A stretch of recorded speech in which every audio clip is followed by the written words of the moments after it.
Second Chance Bride, Sapphire Bay Romance, Book 1. Written by Sandra Edwards. Narrated by Heather Masters. Prologue.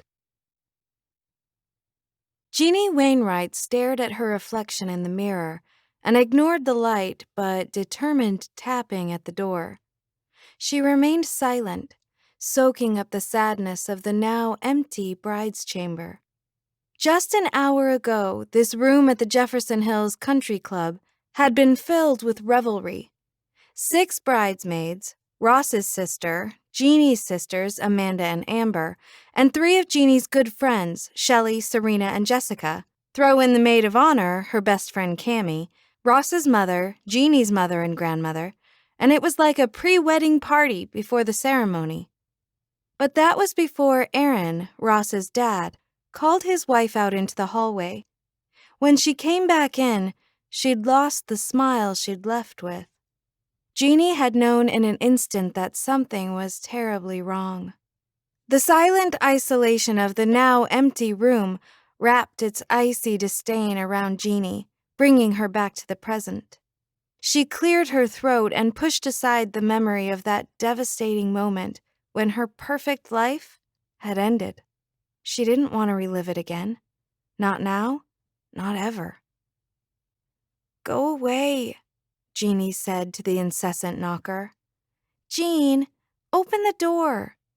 Cammie's unrelenting voice traveled through the walls. Jeannie didn't respond, just kept staring at herself in the mirror. Her dark hair piled on top of her head still looked perfect. Her blue eyes were vacant of anything, even sadness, she thought. But that would come if she succumbed to the tears. She had to keep them imprisoned. She would not shed a single tear over that rat bastard fiancé of hers. Make that ex-fiancé. "Jeannie!" Cammie yelled. "If you don't open the door, I'm gonna kick it down." "Yeah, right." Jeannie laughed a little. "And you'll have to pay for it," Cammie said in a firm voice. "Go for it," Jeannie said softly. An instant later, there was a loud boom, and the door swung open. Jeannie jumped. Her heart slammed into overdrive. Cammie peeked in, then disappeared back out into the hallway. Seconds later, she reappeared. Jeannie's jaw dropped as she stared into the mirror, watching Cammie waltz into the bride's chamber in her sleeveless, knee-length blue dress, wearing a triumphant grin. Jeannie glanced over her shoulder and twisted around to look at Cammie's feet. Stilettos. No way she had kicked in the door in those. Jeannie shook her head. "I warned you." Cammie shrugged and dragged a chair up next to Jeannie. "I'm your best friend," she said quietly. Sitting, she raked her light brown hair behind her ear. "Why wouldn't you open the door for me?" "Because I know you." Jeannie turned to look at her. "You'll try to cheer me up." "Well, yeah." "Don't you get it?" Jeannie asked. "There's nothing that you or anyone else can say that'll make this better." It was hopeless. Jeannie knew that. Why didn't everyone else? "Really?" Cammie bit her bottom lip and let her gaze roll around the room. When she settled back on Jeannie, she said, in a tone that eventually landed in the realm of a question, "How about a big-ass meteor crashed into Ross's house and sent him straight to hell?"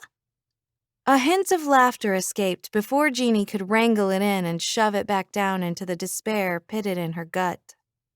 "Admit it," Cammie nudged Jeannie. "It was funny." Jeannie nodded. "Yeah, okay. It was kind of funny." For a minute. But it wasn't enough to take away the emptiness that had befallen her a couple of hours ago. Ross had left her, practically at the altar. He hadn't had the guts to tell her himself that he didn't want to marry her. He'd left that chore to his parents. "Look, I know this is hollow comfort," Cammie said softly. "But even on his best day, Ross Harper was never good enough for you." "You're right," Jeannie said. It was hollow comfort. She looked at Cammy, fighting the tears that were hell-bent on escaping. "I'm supposed to be headed to Hawaii right now. With my husband." Her voice cracked. She choked the hurt back down into her gut.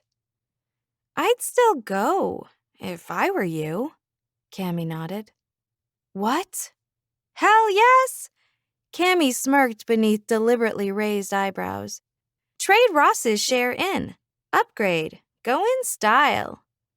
Jeannie shook her head. "I can't do that." "Says who?" "I have to cancel the trip. Give him back half the money." Jeannie's voice wavered. "Don't I?" "No, you don't," Cammy said with an arrogant laugh. "Ross owes you a hell of a lot more than a trip to Hawaii, that's for sure." Maybe Cammy was right. Ross did owe Jeannie for the hurt and humiliation he'd caused her today. But did she really want to spend the next week on the island of Maui, lover's paradise, alone? Jeannie shook her head.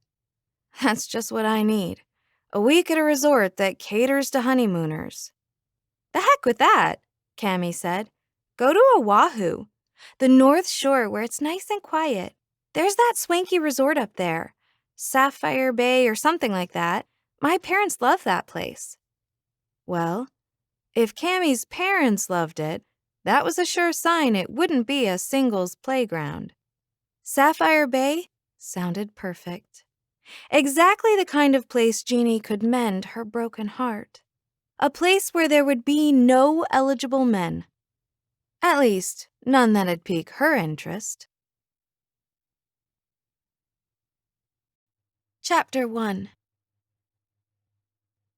Donnie Taylor had come from old Texas oil money. When he turned 26, he'd gone to his father with the idea for Sapphire Bay Resort, an upscale haven set in paradise. His father had been hesitant, but Donnie's mother had insisted, even though her son would be moving half a world away. 5 years later, Sapphire Bay Resort was no longer the best-kept secret on the island of Oahu. Located on the North Shore, it appealed to the more discerning customer rather than the party crowd that liked to hang out at Waikiki, and that's the way Donnie liked it. He enjoyed living in paradise. He enjoyed running the resort. What he didn't enjoy was his mother's constant nagging about grandchildren. It had gotten worse when she decided to move to Hawaii about a year ago after his father died. Donnie hated disappointing her, but how could he make her see that he hadn't met a woman he'd want to spend the rest of his life with, much less father her children? But that hadn't stopped Marla Taylor. She'd finagled her way into volunteering at the hotel's concierge desk. But Donnie knew she was only positioning herself to scan the women as they came and went. So far, she hadn't thrown any of the hotel's guests at him, but it wasn't for lack of effort. Donnie knew it was only a matter of time before she found the one she deemed Ms. Right. He strolled through the open veranda, smiling and greeting hotel guests and staff alike with an amiable nod. His mother wasn't at the concierge desk, and that troubled him as he headed for the elevator and his office on the second floor. His secretary, Lorna, hadn't come in yet. As Donnie recalled, she had said something about a doctor's appointment today. Passing by Lorna's workspace, he wondered where his mother was and what she was up to. Opening the door to his office, he found Marla Taylor sitting at his desk. She was in her late 50s and not a bad-looking woman, as far as mothers go, and Donnie couldn't understand why she didn't concentrate on her own love life. "Morning, Mother." He called her Mother because he knew it bugged her. "Something wrong with your desk?" He stood beside his chair, staring down at her. "No, I just wanted to talk to you." Her Texas drawl was alive and kicking, and truth be told, so was Donnie's, just not as pronounced. It was hard to get rid of something that had been more than 25 years in the making. "What can I do for you?" he asked, thumbing through the files on his desk, pretending to look at them. "Well, for starters—" "Never mind." He raised a hand as if that'd stop her. But something had to. Donnie had bigger problems than his mother's need for grandchildren. "Mom, I really don't have time right now. Erin called in sick," he said of one of the 2 day shift hostesses for the Beachcomber Cafe, one of 4 restaurants on the resort's grounds. "I've got to find a replacement to handle her duties." There was no way the other hostess, Kelly, could handle the crowd by herself. Donnie wondered if he could get one of the waitresses from the Ocean View to stand in. Marla stood. "I can do it." Her voice was calm, but her eagerness was shining brightly on her face. It wasn't the greatest idea, but it wasn't the worst either. Marla could easily handle the task of greeting the coffee shop's patrons. She'd also be on the female diners like a dog with a bone once she found out they were single. And she would find out. "Mom." He glared at her and issued a stern warning. "You can't be pestering the female diners in the restaurant." "Donnie?" She used her scolding tone. What she didn't know was that it hadn't worked on him since he turned 10. "People in Hawaii are friendly. I intend to merely uphold that tradition." He latched onto her arm and guided her toward the door. "Don't make me regret this, Mother," he said, shuffling her out into the hallway. So far, Donnie had been able to appease the resort's guests his mother had interrogated. Thankfully, they were easily amused with comps for dinner at the Wishing Well, Sapphire Bay's world-renowned steakhouse. He didn't want to get to the point where he had to start handing out free passes to the hotel's best suites because of his mother's harebrained schemes.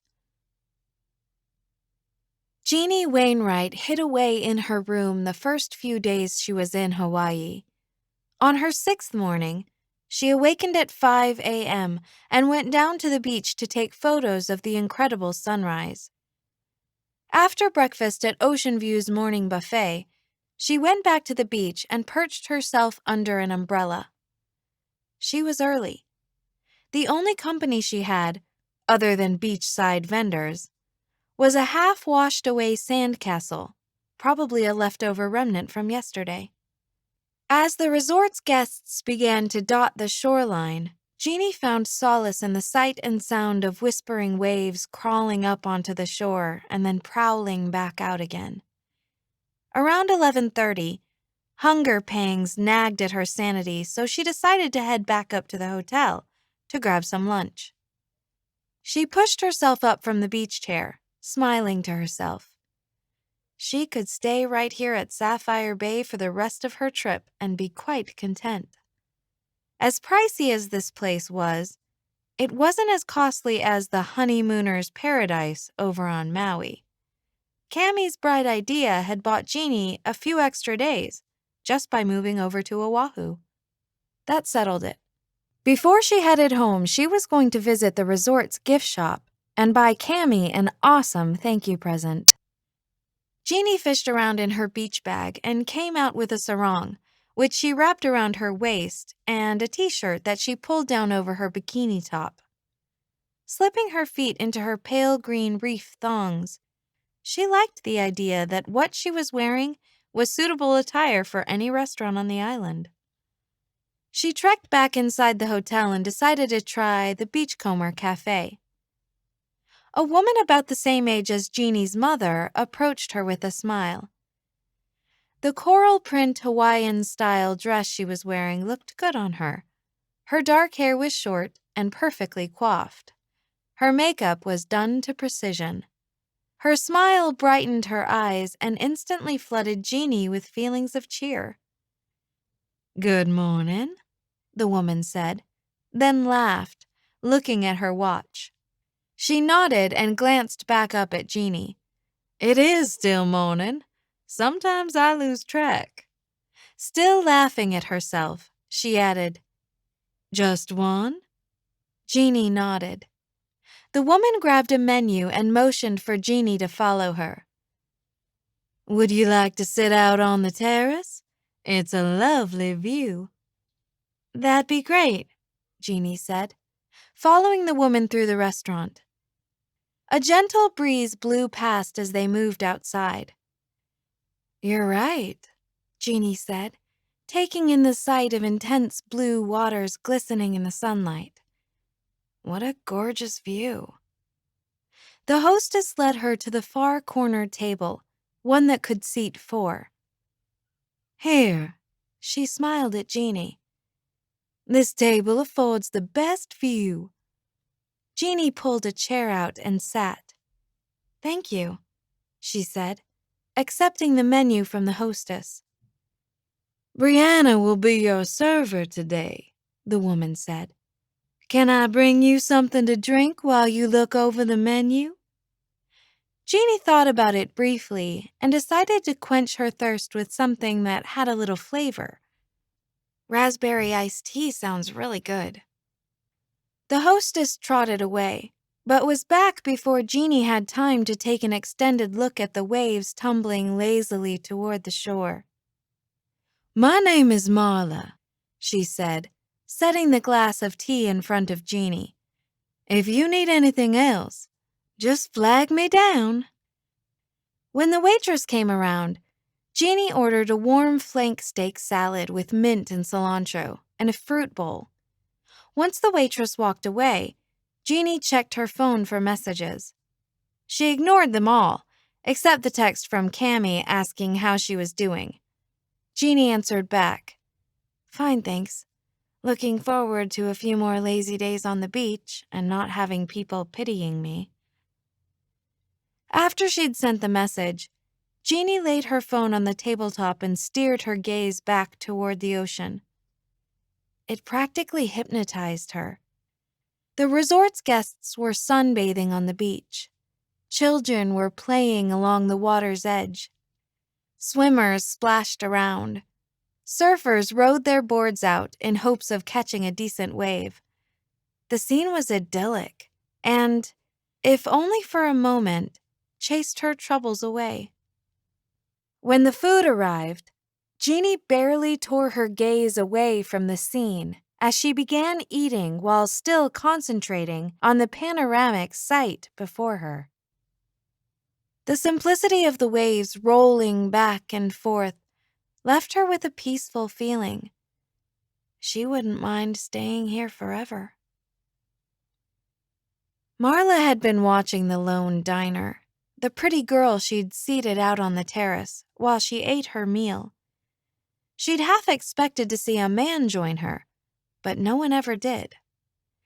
She couldn't imagine the young woman being in Hawaii alone, but if she was, Marla would use it to her advantage. She headed toward the girl. "Honey," Marla said, standing over her, "is your husband off working and leaving you to fend for yourself?" "Huh?" The girl looked up at her. "I can't imagine why you'd be here eating all by yourself." "No," she chuckled. "I don't have a husband. I'm dining alone because I'm here alone." Marla sighed. "May I?" she asked, nodding toward the empty chair across from the young woman. The girl shrugged. "By all means."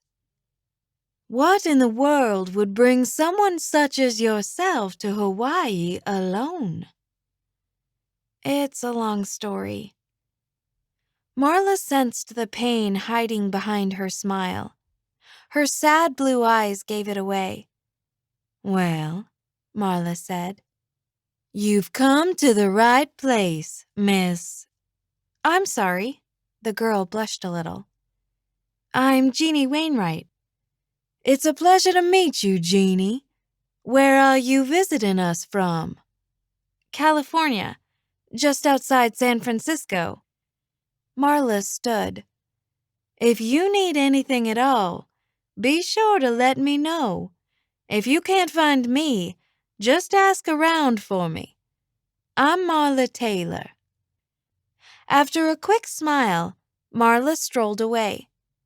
She had everything she needed for the time being. For now, she was going to find out how long Miss Wainwright would be with them. As long as she wasn't leaving tomorrow, there was no reason in the world why she and Donnie shouldn't meet. Chapter 2. Donnie Taylor had come to learn that it was never a good sign to find his mother behind the registration desk. He strolled toward her with a smile, in hopes of putting a stop to her latest stunt, whatever it was. Mother? He stopped across the counter from her and looked at her for a long moment. I thought you were manning the hostess station in the Beachcomber. I am, she said. Donnie looked around. Mother, this is the registration desk. The restaurant is over there. He pointed over his shoulder.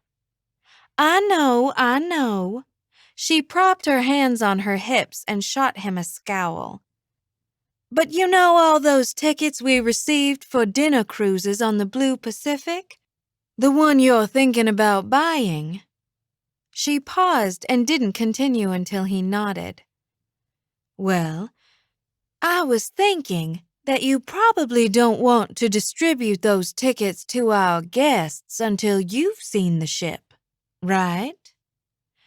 Your point, Mother? Donnie cleared his throat.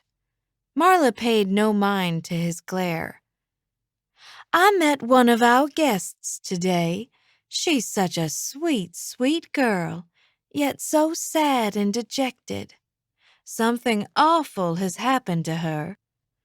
I don't know what, but you could give her something to smile about if you'd invite her to dinner.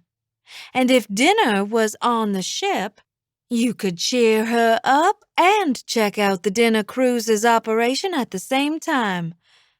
Multitasking. Isn't that what you call it? Marla gave him that look. The one that said she had a right as his mother to demand outrageous things of him. And you never know. You just might have a good time. Mother. He sucked in a breath, hoping it'd help him stay calm. Contrary to what you might think, your job at the hotel is not matchmaker. In fact, you don't have a job here at all. Marla marched around the counter and grabbed Donnie's arm, leading him toward the center of the lobby. Donnie, what's it gonna hurt if you escort a pretty girl to dinner? She's all alone. It's not a good idea. Why not? Donnie laughed as a trapped feeling washed over him. If she's here alone, I'm sure it's for a reason. And I doubt she wants me intruding. Oh, great! Marla threw her hands in the air. You're just going to let her wither away until her heart is beyond repair? I'm sure someone is up for the task of saving her. Maybe even someone here at the hotel. Donnie shrugged and shook his head. But it's not me. It's not gonna kill you just this once. Donnie's jaw clenched, but he managed to get his objection out anyway. Mother, I don't have time to go roaming around the hotel looking to invite all the single women to dinner. You don't have to invite all of them, just one. Marla took on a triumphant smile. And you don't have to go looking for her. She turned Donnie around. "She's right over there," she said, giving him a push in the direction of the gift shop. Donnie scanned the area at the shop's entrance. The only solitary person he saw was a tall, slender woman. Her long hair was dark, like espresso, her face pretty. Maybe he could just say hello. It would be rude of him not to inquire after her comfort and contentment. As he and his mother approached the young woman, she caught sight of them and smiled. "Marla, how are you today, Jeannie?" Marla asked. "Wonderful," she giggled, but there was a sadness radiating from her smile. But who wouldn't be in this paradise? "Jeannie, this is my son, Donnie. It's nice to meet you." Jeannie smiled and offered her hand. He accepted. "Believe me," he said, "the pleasure is all mine." "You work here at the hotel too?" she asked. He nodded. "Yeah? What do you do here?" Before his mother could brag about the fact that he owned the place, he said, "I do a little of this and a little of that." As pretty as Jeannie was, there was something in her eyes, agony perhaps, that tugged at his heartstrings. It made him want to pull her to him and comfort her. "It was very nice to meet you." She gave him one last smile, then turned and stepped away. His heart wanted to follow her. Jeannie?" He stepped clumsily after her. She glanced over her shoulder, smiled, and stopped.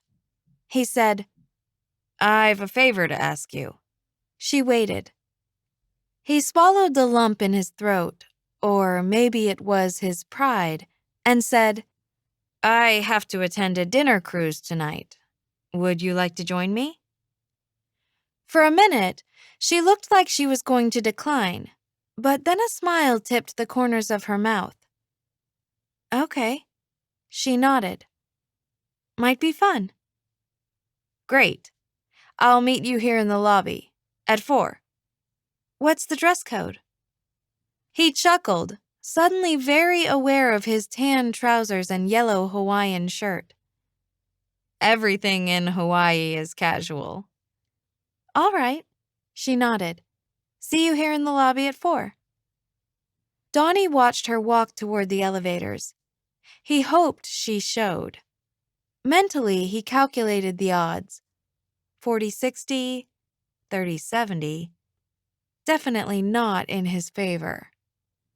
If he had reminded her that he owned the hotel, he was sure Marla had already brought it up, it might have increased his odds.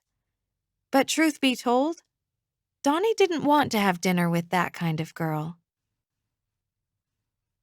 Jeannie caught one last glimpse of Marla's son, Donnie, as the elevator doors closed between them. He had movie star good looks with a tall, athletic body. His hair was as dark as the night and cropped short. His eyes matched the blue water off the shores of Oahu. She wondered what his job at the hotel really was. He'd been awfully evasive when she asked. Maybe hotel concierge or something like that. It mattered little, though. She was here to forget about that rat, Ross, and she had a feeling Donnie Taylor was a good way to start. Jeannie decided to wear a dress she'd bought a couple of days ago in Waikiki. She'd been instantly drawn to the Hawaiian dress with spaghetti straps. Its red flowers against a black background was eye-catching. She'd also picked up a short cashmere sweater in black to go with it. At 5:04, she grabbed her leather-cased phone, draped the strap over her shoulder, and headed out. When the elevator doors parted at the lobby, she couldn't believe her eyes. Donnie was standing at the concierge desk, wearing a Hawaiian shirt that matched her dress. Jeannie's first thought was to run back upstairs and change so he didn't think she was spying on him. That was something Ross would have thought. Before she could press the elevator button, Donnie glanced her way and smiled. Too late. She was stuck now. She felt her face flush as she stepped out of the lift. He strolled toward her with the kind of swagger that comes from an abundance of confidence. His delightful smile made it easier to take his assurance, which bordered on arrogance. "Nice dress," he said. "Nice shirt. You know what this means." She sucked in a breath and held it, waiting for him to say something completely unfiltered and inappropriate. "You and I," he said, "we're a perfect fit." He offered his arm and she draped her hand around the crook of it. "You're pretty sure of yourself," she said, as he led her toward the hotel entrance. "No, I'm not," he said softly as they passed through the doors. "It's just a cover." He opened the door to a car waiting at curbside. "For what?" she asked, climbing into the back seat. Donnie slid in beside her and the driver shut the door. Donnie leaned toward her and said, "Intimidation." Jeannie felt her brow furrow, unable to determine if he was talking about himself or her. "You intimidate the hell out of me, girl." He chuckled a bit and shook his head. "Me? Intimidate you?" Maybe he thought she was rich or something. Boy, was he in for a shock. She and Ross had saved for over a year to afford this trip. "You're an incredibly beautiful woman, Jeannie." His admiring gaze raked over her in ways that made her want to blush. "Me?" Jeannie fought hard to keep her cool by tossing in a little humor to see if it'd help. "You don't get out much, do you?" His laughter lightened the mood, and she was happy for it. He said, "Oh, I pride myself on being an authority on beautiful women." He nodded. "And you're by far at the top of the list." She studied him stoically as the thought, "Actions speak louder than words," crossed her mind. She asked, "Do women actually buy that line?" He looked at her for a minute, really looked at her. Then a sad smile tipped the corners of his mouth. Jeannie bet he was a good kisser. He asked, "You're fresh off a heartbreak, aren't you?" Jeannie's heart stammered against her chest, and she felt her face flush. "Nothing I can't handle." It took her a few seconds to work up the courage to look at Donnie. But she might as well get it over with and set the boundaries right now. "And nothing I want to talk about either." "All right."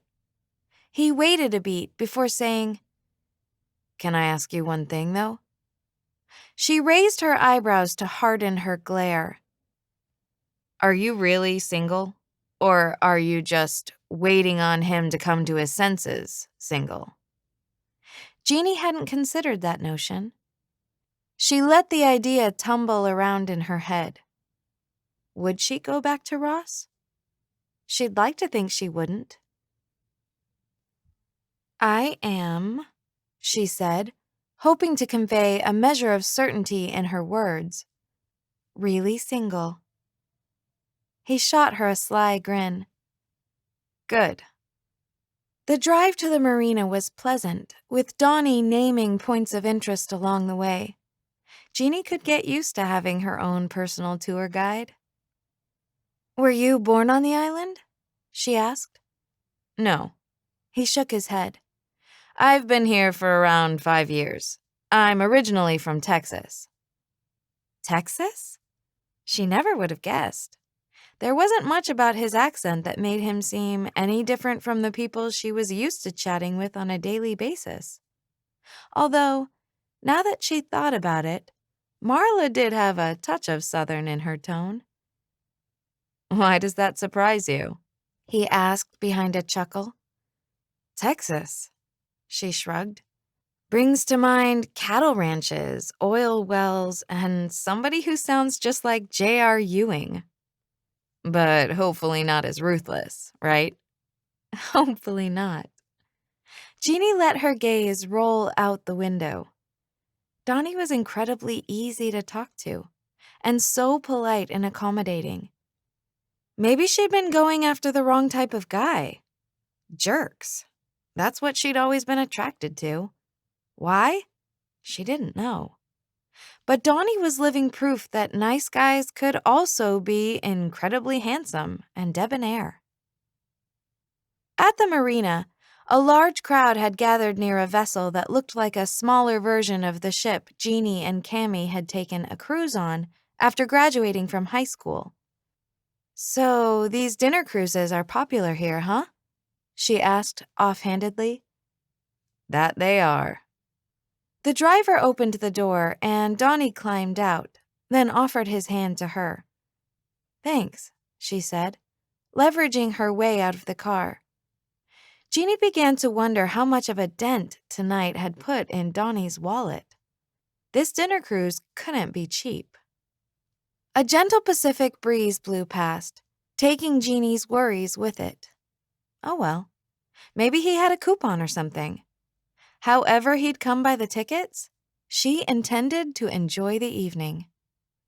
After they posed for the commemorative photograph, Donnie and Jeannie were whisked away to the top of the four-deck ship.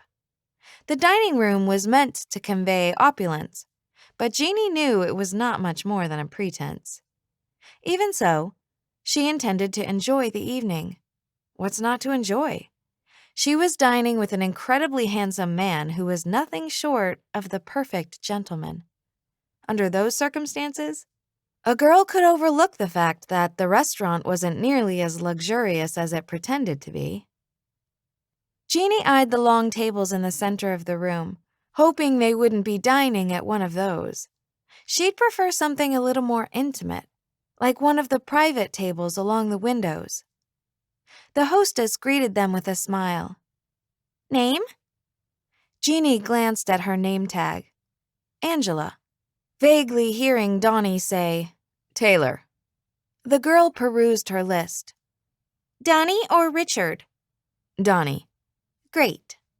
With a nod, she added, "We got a table with a great view over here for you." Angela pointed to the other side of the ship. "Wonderful." Donnie held Jeannie's hand as they followed the waitress to one of the tables midway along the starboard windows.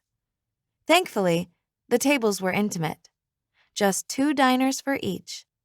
Jeannie liked that idea. Donnie pulled her chair out, and once she'd seated herself, he did the same. "Would you care for some wine?" he asked. She nodded. "Sure, I'd love a glass." Once the hostess heard Donnie's request for a bottle of wine, she ambled away. He'd ended up ordering a Pinot. His first requests had been Argiolus Vermentino or Turley Zinfandel, neither of which they had on board the ship. Donnie could already see tons of changes needing to be made if he bought the ship. Trouble was, he wasn't sure where to begin. Instead of dwelling on the dinner cruise's inadequacies, he settled his sights on Jeannie. She was such a beautiful woman. He couldn't understand how she'd come to be here in paradise all alone. Oh well. If someone had been dumb enough to let her go, Donnie's gain. He just wished he could be sure she liked him more than his money. Their salads came, and while they ate, they chit-chatted about nothing too personal. Jeannie said only that she was in Hawaii to get away from it all, and was enjoying her respite. The show was Hawaiian in every sense of the word, but Donnie had seen better. Every so often, Jeannie would look at him and smile. He got the feeling she was a little bored by the show, but every time her eyes met his, hers sparkled. He leaned her way, asking, "What do you think of the show?" It took a moment before she said, "It's like nothing I've ever seen." "Well, if you ask me," he said, "they could invest a few bucks and hire some quality entertainment." That would be a start. Her voice remained neutral, But from the perplexity lurking in her eyes, Donnie figured she felt the same about it as him. Like a bolt of lightning, it hit Donnie. Who better to know how to give this place a much-needed shot in the arm but a woman hoping for a fabulous evening? At least, that's what he'd like to think she was counting on. Donnie leaned back in his chair and crossed his arms over his chest. So, what would you do to this ship if you owned it? How would you turn it into the best dinner cruise on the island? Well, she hesitated, clearly mulling it over. Assuming that I've already taken care of the entertainment, she gazed around the dining room. Are we in the economy section? She asked, then looked at him with sweet eyes that made him forget that he might have been insulted. It was impossible to ignore or dismiss her admiring gaze. It wrapped him in pleasure. No. Donnie shook his head and laughed to himself. We're in the royal treatment section. Well, it's worse than I thought then. Her eyes filled with an odd mixture of wariness and joy. First, the dining room needs to be redesigned. It's nice, but not nice enough to expect people to pay royal treatment prices. I'd rearrange the dining room completely. It's too crowded in here. She shook her head. If people are paying for luxury, it should start with privacy. Jeannie shrugged, and Donnie tended to agree. And where's the captain? She asked. People like dining at the captain's table on cruise ships, so why not here? Jeannie gave the room another once-over while Donnie was making mental notes of everything she said. I'd probably do something with the decks, too. Make it enticing for couples to steal a romantic moment against the moonlight. Anything else? Yeah, she giggled. I'd give it some dorky name like Glamorous Jeannie or something stupid like that. Any improvements to the food? It's mediocre at best, she shrugged. I'd bring in a top-notch chef and revamp the menu entirely. Man, this girl had a head for business on her shoulders. Donnie didn't know if he wanted to hire her or date her. Chapter 3. The next morning, Marla was waiting for Donnie in his office. Not that he was particularly surprised. He knew his mother would want the dirt on last night. It's just that there was nothing to tell. He'd had a pleasant evening with Jeannie, but soon she'd be headed back to the mainland, and that would be the end of that. Good morning, Mother. Donnie stopped at the chair she occupied in front of his desk. When Marla had no qualms about claiming his chair as her own, it was a sure sign that she was up to something. He kissed her cheek and then proceeded to his own chair behind the desk. How was your evening? She asked, and that did surprise him. He'd anticipated a little buttering up before she dove right into the heart of the matter, the reason for this chat. It was fine, Mother. He smiled. We had a pleasant evening. So you like her? Yes, I like her. He felt the blush heating his cheeks and tried to stifle it. But there are two very good reasons why it can't go any farther. Donnie fell silent, thinking she'd issue a protest right off the bat. When she didn't, he continued. Firstly, she'll go back to the mainland when her vacation is over. Oh, like you couldn't convince her to stay, Marla said with a saucy edge to her voice.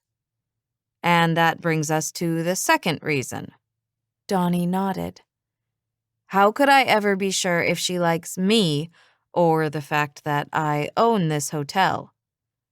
Why on earth would you tell her you own Sapphire Bay before you got to know her?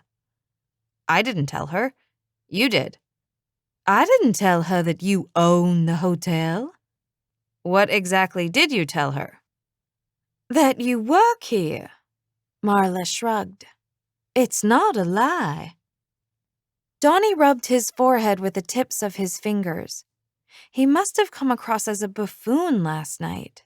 He'd spent the evening thinking she knew who he was, while she had been wrongly informed that he was simply an employee of the hotel. No matter how well-meant her intentions were, Marla had created a huge headache for Donnie. How could he tell Jeannie the truth? What if she thought he was trying to dupe her? Donnie shook his head. Well, it really doesn't matter. He wasn't willing to find out how she'd take it. We went on a date, and it's over now. That girl is suffering from some serious heartache. I know that. Did she tell you what exactly? Marla waited. Donnie shook his head. She's being very tight-lipped about it, but I think she's here recovering. I think you're probably right. The thought of Jeannie's heart belonging to someone else didn't sit right. Donnie's own heart plummeted into his gut. Which is even more reason to keep my distance. I taught you better than that. What do you mean? Donnie's voice was hollow, his laughter affected. How you treat that girl right now will determine whether or not she'll open herself up to love again in the future, or if she'll close herself off completely. Donnie hated it when Marla was right, especially if it meant he had to journey down a road he wasn't comfortable approaching, much less traveling. Don't shatter what's left of her already fragile heart. Yes, but what about my heart? Jeannie stood at the window overlooking the blue-green waters of Sapphire Bay. She had to hand it to the hotel staff. When they said unobstructed ocean view, they really meant it. The resort's private beach was beneath her, but her 23rd floor room ensured that nothing got in the way of that glorious view. Seriously, Jean? Cammie's voice echoed from the cell phone in Jeannie's hand. You went on a date last night? I wouldn't exactly call it a date. Jeannie shrugged. I think his mother put him up to it. His mother? Yeah. I think they both work here at the hotel. Cammie sighed. Well, if nothing else, he's a great transitional guy to get back in the swing of dating. I'm not really interested in dating anyone.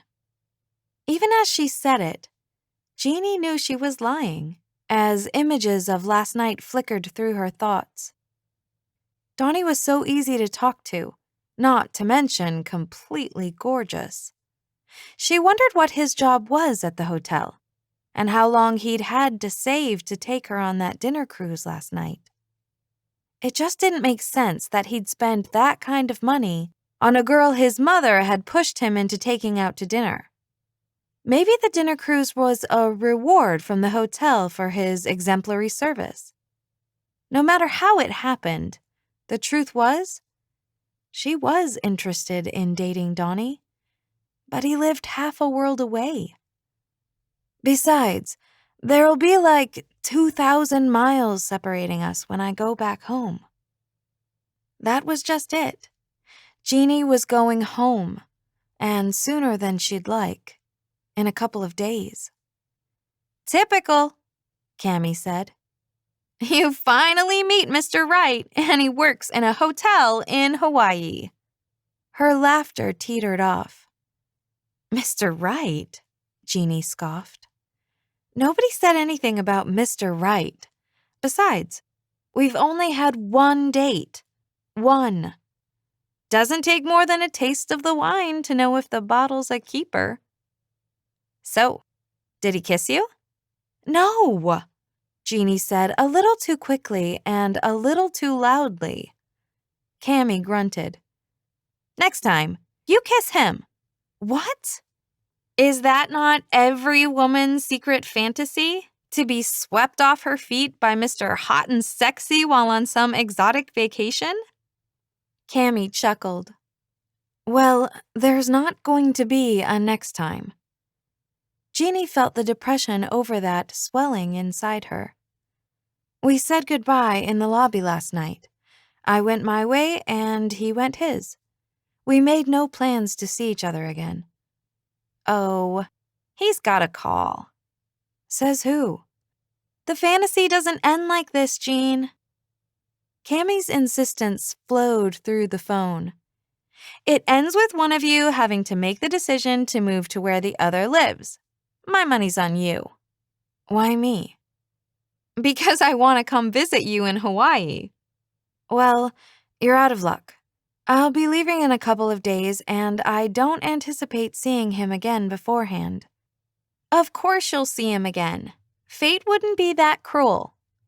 A brutal silence lay between them for just a second or two, but it was long enough to make Jeannie wish she hadn't told Cammy about last night.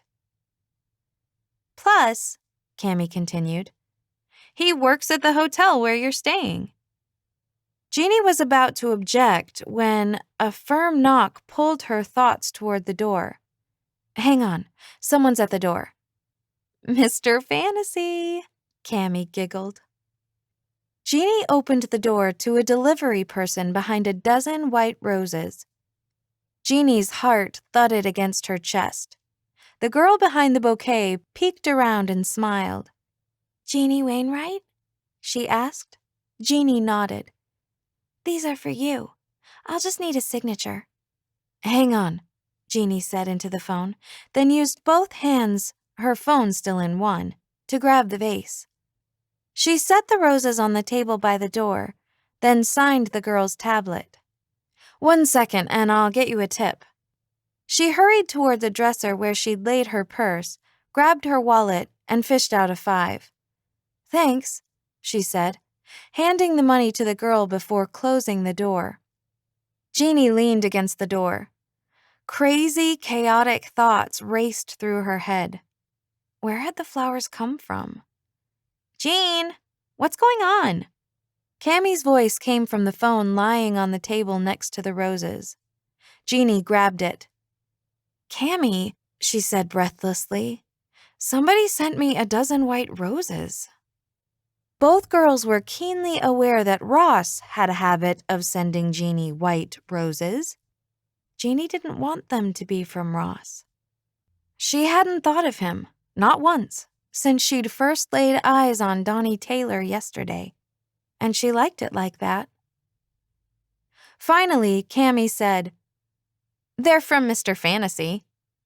You think? Jeannie's hope-filled voice scraped out over her uncertainty. Is there a card? Yes, but Jeannie didn't dare touch it.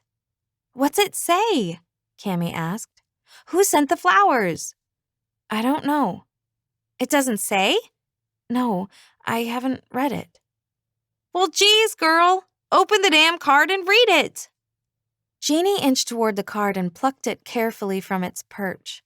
She eased it from the tiny envelope and went straight to the bottom, to the name inscribed there. Donnie. Not Ross, but Donnie. A wave of relief washed over her. She went back to the top and began to read his message. Jeannie! Cammy yelped from the phone. Who sent the roses? Donnie, Jeannie said softly. I knew it! Cammy squealed. What does he say? He wants to see you again, doesn't he? Yes, Jeannie nodded. He wants me to have dinner with him tonight. You're going, right? I don't know. Jeannie shook her head. Nothing good can come from it. Sure it can, Cammy said. It can help you get past Ross so you can move on to find your perfect match. How will I know when I've met this so-called perfect match? if I ever do. She'd thought that was Ross, and she'd been so wholly and completely wrong on that score. He could be right under my nose, and I wouldn't even know it. One thing's for sure, Cammy chuckled. It's not the desk clerk at your hotel, no matter how hot he is. Chapter 4. Cammy's words, "Go, have dinner with Mr. Hottie, but don't wear your heart on your sleeve," echoed through Jeannie's thoughts as she looked across the table at Donnie. Choosing to follow Cammy's advice hadn't been all that difficult. But now that Jeannie was here, staying put was another matter. "When did you leave Texas?" Jeannie asked. She was trying to keep the conversation neutral, but at the same time she wanted to know more about Donnie. "Which time?" he said with a hint of laughter. She paused a minute, then said, "When you came here." About 5 years ago." His smile made the silence settling between them bearable. He studied her for a moment, and then, as if he knew the thoughts running through her head, he continued. "When I was a kid, we came here on vacation. I guess you could say that I got sand in my shoes, because coming back here to live was all I ever thought about." His confession swirled around her and filled her with doubt. There was no way she'd ever talk him into coming back to the mainland, even though there were dozens of luxury hotels he could work at back home. Uncertainty swelled inside Jeannie. Did she want that? Was she prepared to enter into a relationship with a desk clerk or a bellhop? Oh, who was she kidding? She wasn't anybody special, just a home stager. What about that made her so much better than, say, a desk clerk? Nothing. No matter how much Cammy or Shelley or Jessica scoffed about her decision, she would be proud to call a man like Donnie Taylor her husband. Yeah, right. You just keep on dreaming. Nothing like that was ever going to happen, because Donnie would never agree to return to the mainland, no matter what she said or did. What Jeannie had to decide was if she was prepared to go back home without Donnie. This is crazy, she snapped at herself. Who says he'd want me for more than a night or two anyway? That's probably what he did with all the tourists. Wined and dined them while they were on vacation, then bid them adieu when it was time for them to leave. Like Cammy had said, Jeannie had better guard her heart. Donnie wasn't sure what exactly had turned Jeannie cold, but something had, and he didn't like it. He hadn't made it a habit to get involved with his guests, and he couldn't decide whether to curse his mother or thank her. Jeannie was everything a man could want, and after just 2 dates, Donnie didn't want to think about how lonely the rest of his life would be without her. But there was a sadness about her. She'd built a wall around herself, and just when he thought he was close to claiming a place in her heart, she shut the door on him. Oh well, he'd just have to chip at that wall until it fell. "You haven't said when you're going home." She glanced up at him. "Day after tomorrow." Donnie didn't like the sound of that. "That truly is a shame." She laughed. Not a hearty laugh, but one that mocked him. She didn't believe a word that was coming out of his mouth. She said, "But we've always got tonight, right?" Donnie had a hard time picking his heart up off the floor. Why was she so cynical? If only she'd share her past with him. He wanted to say something, anything to set her mind at ease. But so far, no words of wisdom were climbing over the ego thrashing she'd just given him. "I'm sorry. That was mean of me." She shook her head. You've been nothing but a perfect gentleman, and you don't deserve that. She wasn't the cold, heartless woman she pretended to be. He could see that in the remorse on her face. Donnie was starting to put stock in his mother's idea that Jeannie had been hurt. Badly. And if he had to guess, he'd say recently. It's okay, he said, and secretly chastised himself for it.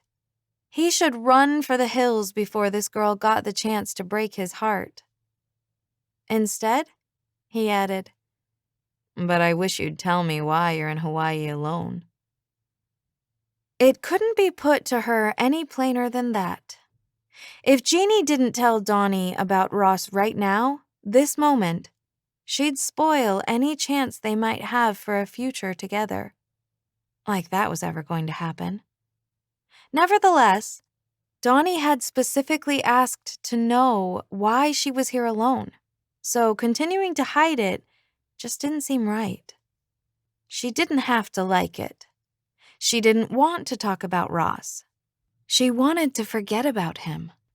And she would, just as soon as she told Donnie about him. She cleared her throat and focused on the candlelight on the table between them. I'm supposed to be in Maui right now, on my honeymoon. Your honeymoon? His voice had gone shaky. Yeah. She nodded and dared to glance at him. How did you wind up here? The wedding was called off. She hesitated. Donnie was looking more than a little worried. How could she make him understand that Ross was no longer an option? She'd taken him off the table when he left her standing at the altar. Hell would freeze over before she'd open her arms or her heart to Ross Harper again. She dug deep into her gut for some confidence before saying, let's just say that we came to a mutual agreement that we weren't right for each other. Jeannie nodded and reached for her water goblet. And now, after meeting Donnie, she could see how that statement was completely accurate. Either that or Ross's actions had chased away every ounce of love she'd ever felt for him, because how else could she explain her attraction to Donnie? Where is this guy right now? Donnie asked, apprehension fueling his words. Beats the hell out of me, she said, wishing she'd ordered a Mai Tai or something. So he's not here in Hawaii, lurking around the corner, regretting his mistake? Donnie reached for the beer he'd ordered and sucked down a healthy swig. He set the bottle down and peered at her intently. Because, I swear, only a fool would let you go. No. She shook her head, feeling very confident about her answer, not to mention relieved. I don't know where he is, but he's not here. I cashed in the Maui trip and traded it for a week, in paradise as it turns out. She felt her cheeks warm and smiled, hoping to hide the blush that was surely tinting her face. She looked at him, seeing the raw desire in his gaze. Will you spend the day with me tomorrow? He asked, undressing her, caressing her, tantalizing her with his eyes. Jeannie knew she should say no. She was setting herself up for lasting heartbreak this time. How many Donnies could she run across while she was running away? But she couldn't help herself. She nodded. Yes. The next morning, they had breakfast together in the Beachcomber Cafe. Then Donnie drove her to a secluded beach about 15 minutes from the resort. She was glad when he buried an umbrella in the sand. That way, she wouldn't have to worry about burning if they ended up staying out in the sun too long. He'd also brought along a basket of fruits, crackers, cheeses, and chilled bottled water, which they'd placed along the edges of a blanket they'd spread out underneath the umbrella. Seeing Donnie in his swim trunks and shirtless, Jeannie was trying hard not to stare, but it was impossible. His well-defined body was not something that came naturally. It was something he had to work at, and Jeannie appreciated his efforts. Lying together on the blanket, he was on his back while she was on her stomach, propped on her elbows and sharing grapes with him. She popped one in her mouth. "You sure you're not gonna get into trouble today, missing work and all?" "Nah." He shook his head. "I'm off today." "Good," she said, dropping a grape into his mouth. Jeannie was determined to enjoy the day and not let tomorrow get her down, because tomorrow he'd be back at work and she'd be heading home. The thought saddened her. Question was, what was she going to do about it? Was she going to ask him to come back to the mainland with her, or was she going to let him slip through her fingers? Chapter 5. Donnie waited impatiently for Jeannie in the lobby, where they'd agreed to meet for dinner at the hotel. He'd thought about dining in one of the restaurants, but if he did that, somebody was bound to let the cat out of the bag. And that couldn't happen before he had the chance to tell her himself. If he didn't, he got the feeling that Jeannie would never forgive him. The elevator doors opened and Jeannie stepped out, looking absolutely breathtaking in a tight-fitting cream-colored dress with soft pink flowers. He sized up the length of her, all the way down her long, long legs to her pink high heels. He stepped toward her, knowing he was wearing a stupid grin that he couldn't do anything about. "You look amazing." He slipped his hand around hers and drew it to his lips to kiss it. "Likewise." She nodded as a smile tipped the corners of her mouth. He wanted to kiss her so badly. She eyed his light blue Hawaiian shirt with waves and surfboards scattered about. "I see we didn't accidentally dress to match. What do you think that means?" "Well," he shrugged. "If it's any consolation, I wanted to wear my light-colored shirt with pink flowers, but it's dirty." She laughed and reached for his hand. Donnie's heart soared. "So, where are we dining tonight?" She looked at him. "And let's just get this settled right now. I'll be picking up the tab for dinner tonight. You have treated me grandly over the last couple of days. I want to return the favor." "Well, actually, I have something a little more private in mind," he said, tugging her toward the elevators. "And it's already taken care of." "Where are we going?" she asked with reservation, but still she willingly followed him. "Listen, how would you like to have dinner on the lanai of one of the penthouses?" "One of the penthouses?" She looked at him oddly. "The night manager assures me that one of them is empty." That much was true. He didn't dare take her to his penthouse. If she saw his family photos before he told her the truth, it could be disastrous. "I can assure you that my intentions are completely dishonorable."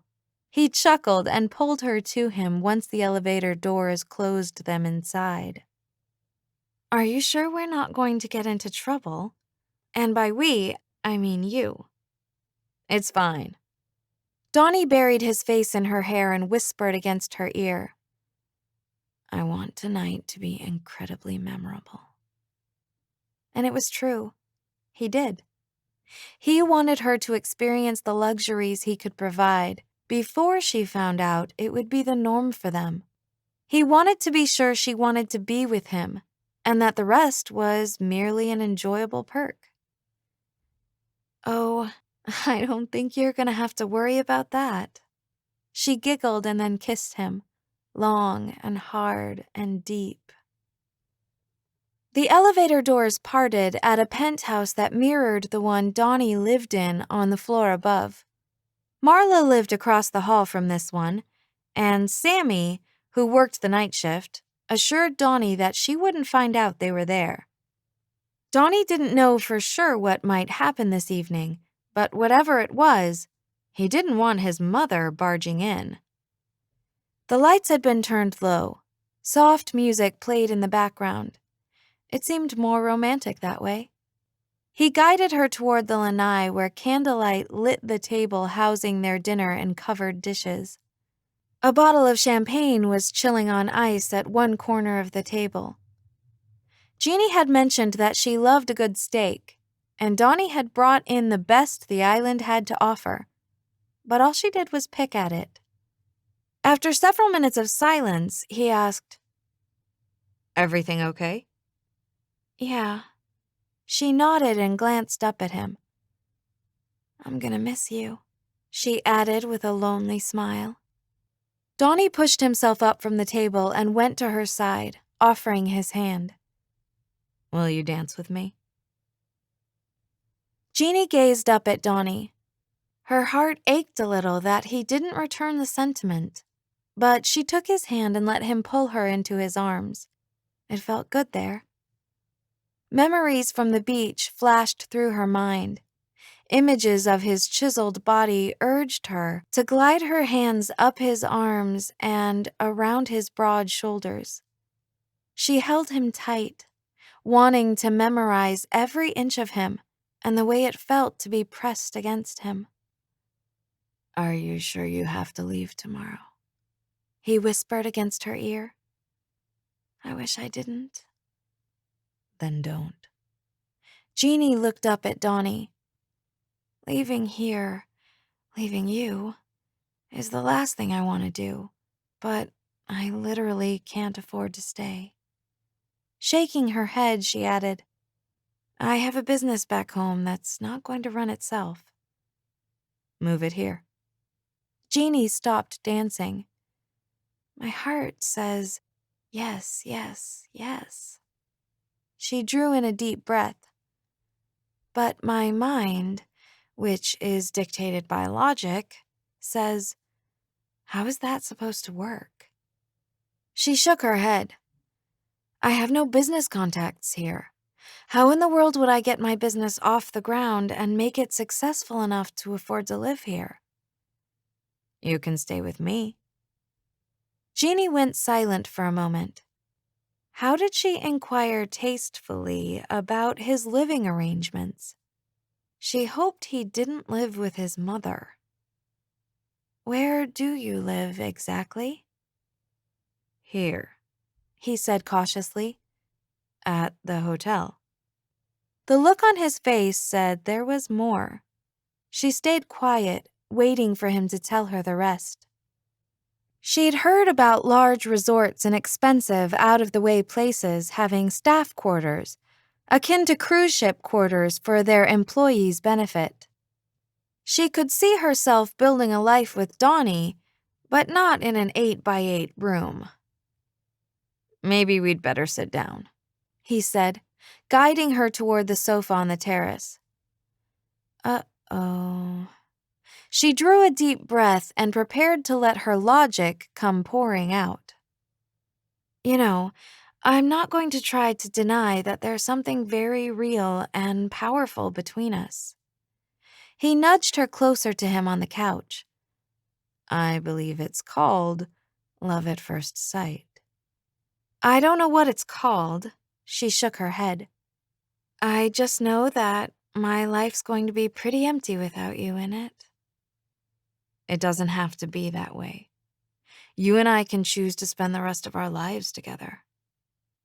"Okay." She nodded. "But where will we live? Here? Back on the mainland?" Frustration and a sense of hopeless desperation pounded through her. "But shouldn't we look at this logically?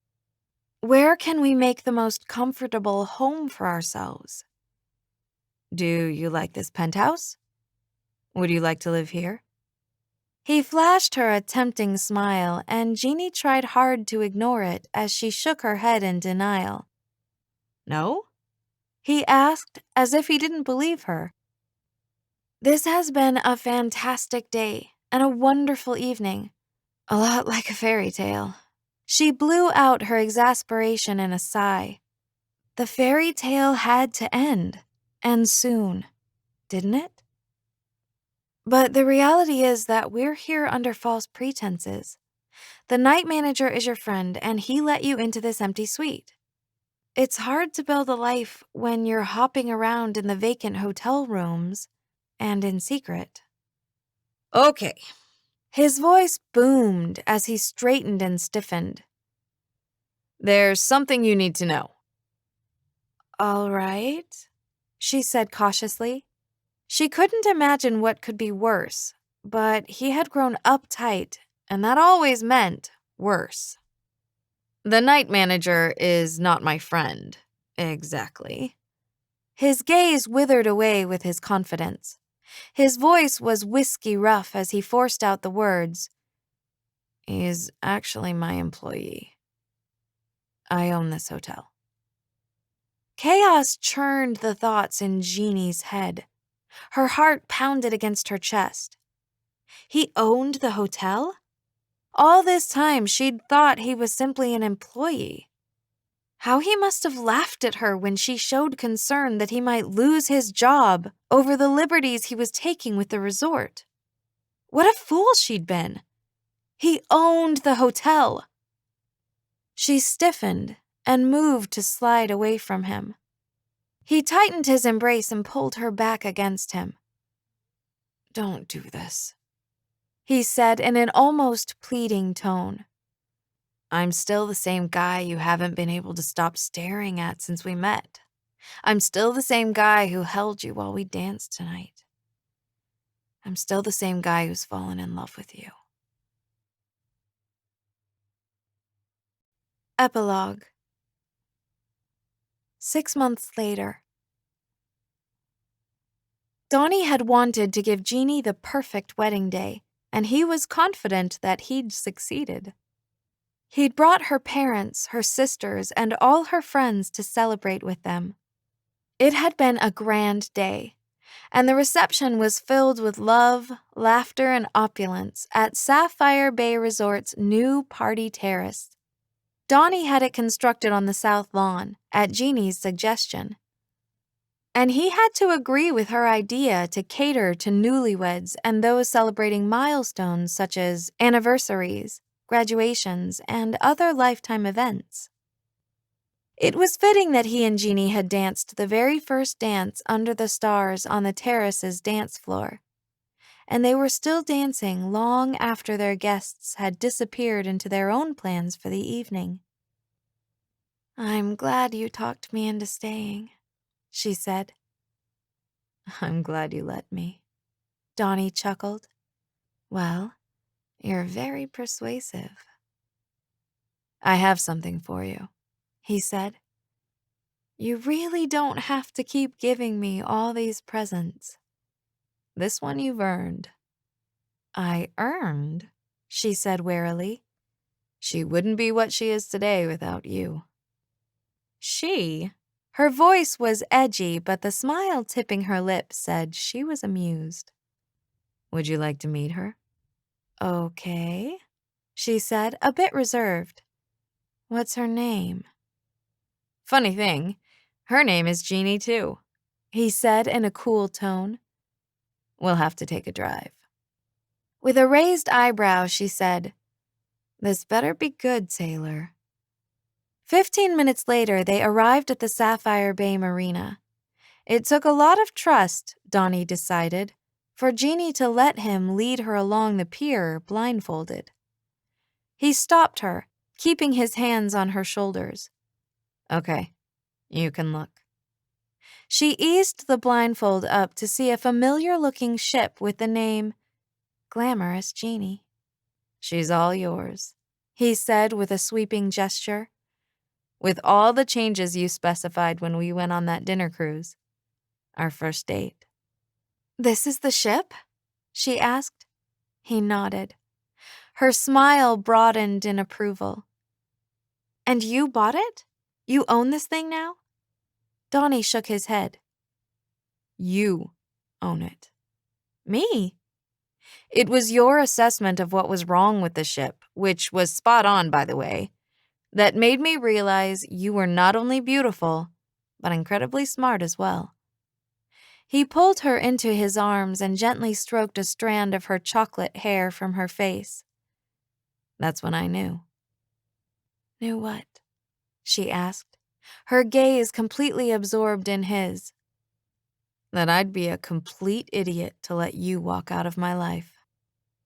Her face eased into a smile. She went up on her toes to kiss him, her lips soft and luscious, before she whispered against his mouth. I think I'm the lucky one. One thing was for sure. Life with Jeannie Wainwright Taylor was not going to be boring. Donnie intended to see to it that Jeannie never regretted her decision to leave the mainland behind to build a life with him. This has been Second Chance Bride, Sapphire Bay Romance, Book 1. Written by Sandra Edwards. Narrated by Heather Masters. Copyright 2014 by Sandra Edwards. Production copyright 2015 by Sandra Edwards.